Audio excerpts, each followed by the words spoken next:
নমস্কাৰ অসমত কি হৈছে আজি এই মুহূৰ্তত আহি পৰিছে অসমৰ লগতে ভাৰতৰ কেইবাটাও গুৰুত্বপূৰ্ণ খবৰ কেইটা জানিবলৈ হলে সম্পূৰ্ণ ভিডিঅটো চাওক এইবাৰ প্ৰধানমন্ত্ৰী মোদীক যুদ্ধ অপৰাধী আখ্যা নিউয়ৰ্কৰ নিৰ্বাচিত মেয়ৰ জোহৰান মামদানিৰ নিউয়ৰ্ক চহৰৰ নতুন মেয়ৰ জোহৰান মামদানিয়ে ভাৰতৰ প্ৰধানমন্ত্ৰী নৰেন্দ্ৰ মোদী আৰু শাসকীয় ভাৰতীয় জনতা পাৰ্টিক তীব্ৰ সমালোচনা কৰি বিতৰ্কৰ সৃষ্টি কৰিছে মামদানিয়ে অভিযোগ কৰিছিল যে নৰেন্দ্ৰ মোদীয়ে গুজৰাটত মুছলমানক গণহত্যাৰ আয়োজন কৰাত সহায় কৰিছিল আৰু মিছাকৈ দাবী কৰিছিল যে সংঘৰ্ষৰ সময়ত গুজৰাটৰ পৰা মুছলমানক নিৰ্মূল কৰা হৈছিল এইবাৰ অসমবাসীৰ বাবে বিজেপি এটা ডাঙৰ শত্ৰু অসমত হিটলাৰী শাসন চলাইছে বিজেপিয়ে অজাপত যোগদান কৰিয়ে গুহাই খৰব বিজেপিৰ বিৰুদ্ধে বিজেপি হোৱা হিন্দুত্ববাদৰ ওপৰত প্ৰতিষ্ঠিত হিন্দুক ভয় খুৱাবলৈ মুছলমানৰ নাম ব্যৱহাৰ কৰে নিজে কাজিয়া লগাই মুছলমানক বদনাম দিয়ে এই মন্তব্য বিজেপি এৰি আঞ্চলিক দল অসম জাতীয় পৰিষদত যোগদান কৰা ৰাজেন গোহাঁইৰ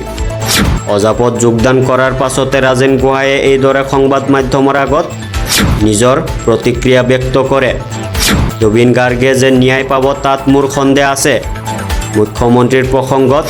ৰাজেন গোহাঁইয়ে কয় যে এজন নেতাক বাদ দি আন কোনো ৰাজনৈতিক নেতাৰে জুবিনৰ সংঘাত নাছিল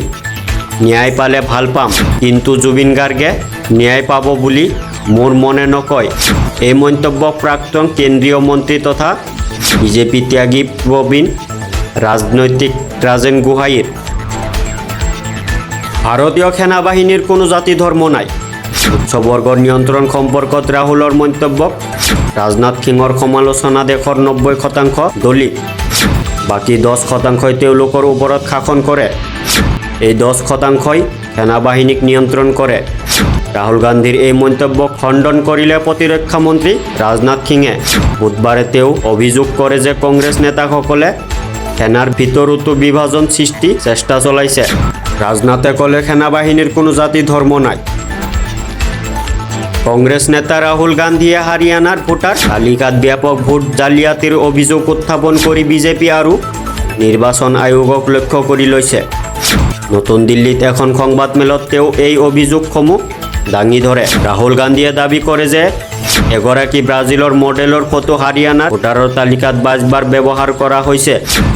ৰাহুল গান্ধীয়ে দাবী কৰে যে ভোটাৰ তালিকাখনত 5,21,619 জন ভুৱা বা ডুপ্লিকেট ভোটাৰ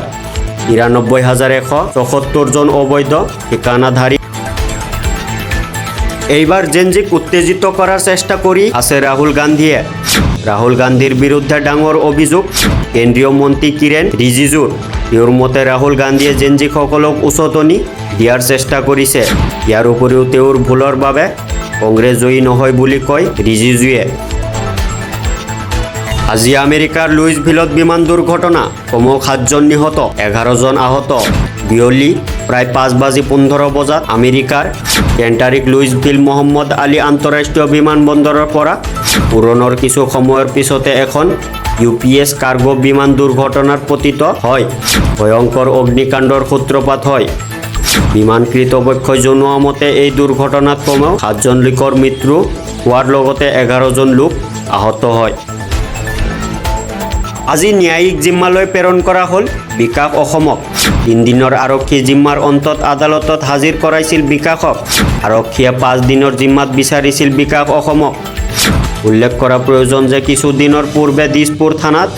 আত্মসমৰ্পণ কৰিছিল বিকাশ অসমে ধন দাবীৰ লগতে অপহৰণৰ গোচৰ ৰুজু হৈছিল বিকাশ অসমৰ বিৰুদ্ধে